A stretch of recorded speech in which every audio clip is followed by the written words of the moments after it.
जय श्री श्याम भक्तों, आज आपके लिए राजस्थान के पवित्र बाबा खाटू श्याम के दरबार में एक ऐसी घटना घटी है जिसे सुनकर आपके रोंगटे खड़े हो जाएंगे और आप बाबा खाटू श्याम के प्रति आपका विश्वास 7वें आसमान पर पहुंच जाएगा।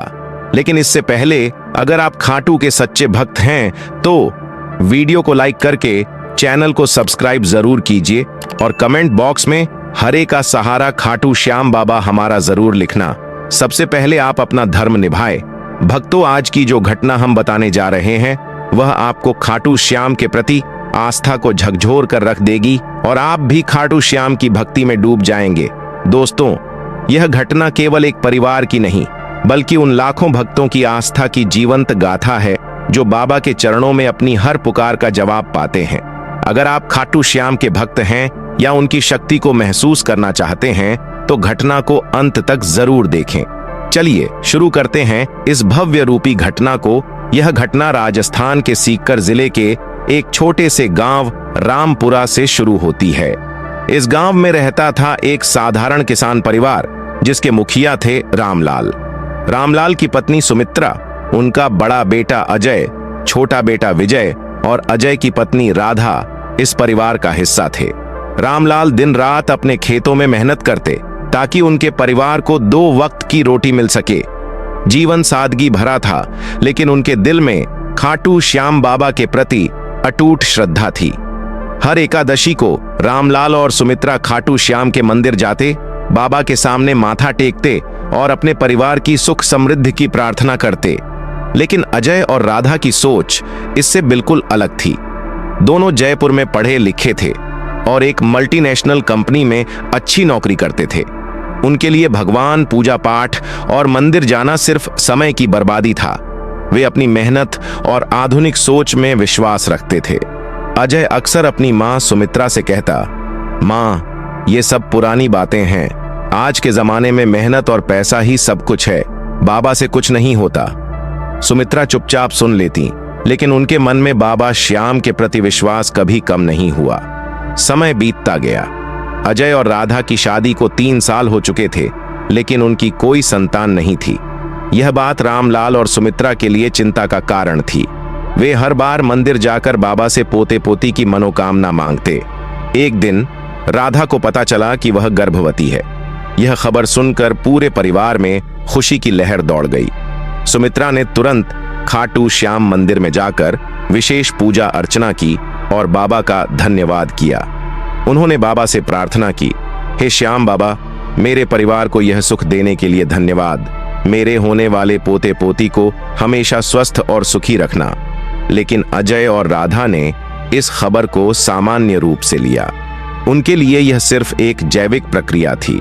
जब सुमित्रा ने राधा से जयपुर से गांव वापस आने की गुजारिश की ताकि वह उसकी देखभाल कर सके तो राधा ने साफ मना कर दिया। उसने कहा, मां जी, मैं जयपुर में ही ठीक हूं। यहां अच्छे हॉस्पिटल हैं और मैं और अजय सब संभाल लेंगे। सुमित्रा को बुरा लगा लेकिन उन्होंने अपने बेटे और बहू की बात मान ली। राधा अब 7वें महीने में थी। उसका स्वास्थ्य ठीक था और वह अपनी नौकरी और रोजमर्रा की जिंदगी में व्यस्त थी। एक दिन जब अजय ऑफिस गया हुआ था, राधा घर पर अकेली थी। वह किचन में पानी लेने गई लेकिन फर्श पर गीलेपन की वजह से उसका पैर फिसल गया और वह सीढ़ियों से नीचे गिर पड़ी। यह हादसा इतना भयानक था कि राधा बेहोश हो गई। पड़ोसियों ने उसे देखा और तुरंत अजय को फोन किया। अजय दौड़कर घर पहुंचा और राधा को तुरंत जयपुर के सबसे बड़े हॉस्पिटल में ले गया। डॉक्टर्स ने राधा की हालत देखी और तुरंत ऑपरेशन का फैसला किया। कई घंटों की मशक्कत के बाद राधा की जान तो बच गई लेकिन बच्चा समय से पहले जन्मा। उसे तुरंत वेंटिलेटर पर रखा गया। डॉक्टर्स ने बताया कि बच्चे का दिमाग पूरी तरह से विकसित नहीं हुआ है और उसे जन्मजात मस्तिष्क की गंभीर बीमारी है। डॉक्टर्स ने साफ कहा, यह बच्चा शायद कभी न बोल पाए, न सुन पाए और न ही ठीक से चल फिर पाए। इसका ऑपरेशन करना बहुत जोखिम भरा है और इसमें बच्चे की जान जाने का खतरा है। यह खबर सुनकर अजय और राधा टूट गए। रामलाल और सुमित्रा जो हॉस्पिटल पहुंच चुके थे, यह सुनकर फूट फूट कर रोने लगे। सुमित्रा ने मन ही मन बाबा श्याम को याद किया और कहा, हे बाबा, तुम्हारे का सहारा हो, मेरे परिवार को इस संकट से उबार लो। बच्चे का जन्म तो हुआ, लेकिन वह पूरी तरह से स्वस्थ नहीं था। परिवार ने उसका नाम मोहन रखा, यह सोचकर कि शायद भगवान कृष्ण का यह नाम उनके बच्चे को नया जीवन दे। लेकिन मोहन की हालत देखकर परिवार का हर सदस्य निराश था। वह न तो हिलडुल पाता था, न ही कुछ बोल पाता था। उसकी आंखें खुली रहती थीं, लेकिन वह कुछ देख नहीं पाता था। डॉक्टर्स ने साफ कह दिया कि मोहन की बीमारी का कोई इलाज नहीं है। ऑपरेशन का रास्ता था, लेकिन वह इतना जोखिम भरा था कि परिवार ने इसे नकार दिया। समय बीतता गया। मोहन अब 4 साल का हो चुका था, लेकिन उसकी हालत में कोई सुधार नहीं था। वह दिन रात बिस्तर पर पड़ा रहता था। अजय और राधा अपनी नौकरी छोड़कर गांव वापस आ गए ताकि वे मोहन की देखभाल कर सकें, लेकिन उनके मन में एक गहरी निराशा थी। वे अपनी जिंदगी को कोसने लगे और सोचने लगे कि शायद यह उनकी किस्मत है। एक दिन गांव में खाटू श्याम बाबा की एक भव्य भजन संध्या का आयोजन हुआ। पूरे गांव के लोग वहां एकत्र हुए। रामलाल और सुमित्रा भी इस कार्यक्रम में शामिल हुए। वहां एक बुजुर्ग भक्त पंडित हरिनारायण ने बाबा श्याम की एक चमत्कारिक कहानी सुनाई। उन्होंने बताया कि कैसे बाबा ने एक लकवाग्रस्त व्यक्ति को चलने फिरने की शक्ति दी थी। यह सुनकर सुमित्रा के मन में एक आशा की किरण जगी। उन्होंने सोचा, अगर बाबा ने उस व्यक्ति को ठीक किया तो मेरे मोहन को भी ठीक कर सकते हैं। घर लौटकर सुमित्रा ने अजय और राधा से बात की, लेकिन अजय ने गुस्से में कहा, मां, ये सब ढोंग है। डॉक्टर्स ने साफ कह दिया है कि मोहन का इलाज संभव नहीं है। आप इन कहानियों पर विश्वास करके हमें और दुख क्यों दे रही हैं? राधा भी चुप रही। सुमित्रा ने कुछ नहीं कहा, लेकिन उनके मन में बाबा श्याम के प्रति विश्वास और मजबूत हो गया। एक रात जब सारा परिवार सो रहा था, सुमित्रा ने एक अजीब सपना देखा। सपने में एक नीले घोड़े पर सवार एक व्यक्ति, जिसके हाथ में 3 बाण थे, उनके घर के बाहर खड़ा था। उसने सुमित्रा से कहा, मेरे पास आओ सुमित्रा, मैं तुम्हारे मोहन को ठीक कर दूंगा, लेकिन इसके लिए तुम्हें मुझ पर पूरा भरोसा रखना होगा। सुमित्रा की नींद खुल गई। वह समझ गई कि यह स्वयं खाटू श्याम बाबा थे। सुबह होते ही सुमित्रा ने रामलाल को यह बात बताई। दोनों ने फैसला किया कि वे मोहन को लेकर खाटू श्याम के मंदिर जाएंगे। उन्होंने अजय और राधा को मनाने की कोशिश की, लेकिन दोनों ने मना कर दिया। आखिरकार सुमित्रा और रामलाल मोहन को गोद में लेकर खाटू श्याम के मंदिर पहुंचे। मंदिर में पहुंचकर सुमित्रा ने बाबा के सामने मोहन को रखा और फूट फूट कर रोने लगी।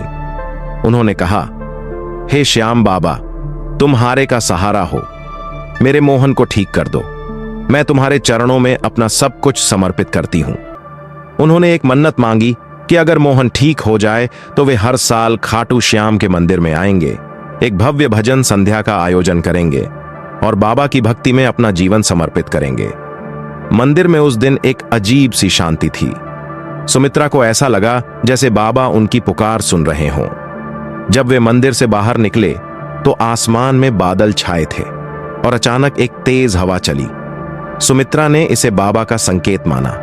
कुछ दिन बाद एक रात को अचानक घर में एक अनहोनी घटना घटी। मोहन, जो हमेशा चुपचाप बिस्तर पर पड़ा रहता था, अचानक जोर जोर से रोने लगा। उसकी आवाज सुनकर सारा परिवार चौंक गया। सुमित्रा दौड़कर मोहन के पास गई और देखा कि उसकी आंखों में आंसू थे। वह अपनी छोटी सी आवाज में मां मां बड़बड़ा रहा था। यह पहली बार था जब मोहन ने कुछ बोला था। अजय और राधा तुरंत उसे लेकर हॉस्पिटल गए। डॉक्टर्स ने जांच की और हैरान रह गए। उन्होंने कहा, यह असंभव है। मोहन के दिमाग में जो गंभीर समस्या थी वह अब पूरी तरह से ठीक हो चुकी है। वह अब सुन सकता है और बोलने की कोशिश भी कर रहा है। डॉक्टर्स ने यह भी बताया कि कुछ समय बाद वह चलने फिरने में भी सक्षम हो सकता है। लेकिन बाबा का चमत्कार यहीं खत्म नहीं हुआ। कुछ हफ्तों बाद गांव में एक बड़ा मेला लगा। इस मेले में खाटू श्याम बाबा की एक विशाल शोभा यात्रा निकल रही थी। सुमित्रा ने मोहन को गोद में लिया और शोभा यात्रा में शामिल हो गईं। जैसे ही बाबा की पालकी मोहन के पास से गुजरी, अचानक मोहन ने अपनी छोटी सी टांगें हिलानी शुरू की। वह अपनी मां की गोद से उतरने की कोशिश करने लगा। सुमित्रा और आसपास के लोग यह देखकर हैरान रह गए। सुमित्रा ने मोहन को जमीन पर उतारा और चमत्कार देखिए, मोहन ने धीरे धीरे अपने कदम बढ़ाने शुरू किए। वह लड़खड़ाते हुए लेकिन हिम्मत के साथ चल रहा था। भीड़ में मौजूद लोग यह देखकर जय श्री श्याम का जय घोष करने लगे। कुछ लोगों ने अपने मोबाइल फोन में इस चमत्कार को रिकॉर्ड किया और वह वीडियो गांव में वायरल हो गया। यह चमत्कार देखकर अजय और राधा की आंखों में आंसू आ गए। वे सुमित्रा के पास गए और उनके पैर छूकर माफी मांगी। अजय ने कहा, मां, हमने बाबा श्याम को कभी नहीं माना, लेकिन आज उनके चमत्कार ने हमें उनका सच्चा भक्त बना दिया। राधा ने रोते हुए कहा, मां जी, आपने जो विश्वास दिखाया उसी ने हमारे मोहन को नया जीवन दिया। पूरा परिवार अगले ही दिन खाटू श्याम मंदिर गया। वहां उन्होंने बाबा के सामने माथा टेका और अपनी गलतियों की माफी मांगी।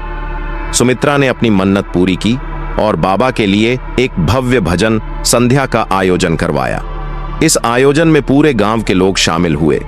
पंडित हरिनारायण ने इस चमत्कार की कहानी सबके सामने सुनाई और लोग बाबा की जय जयकार करने लगे। आज मोहन 6 साल का है।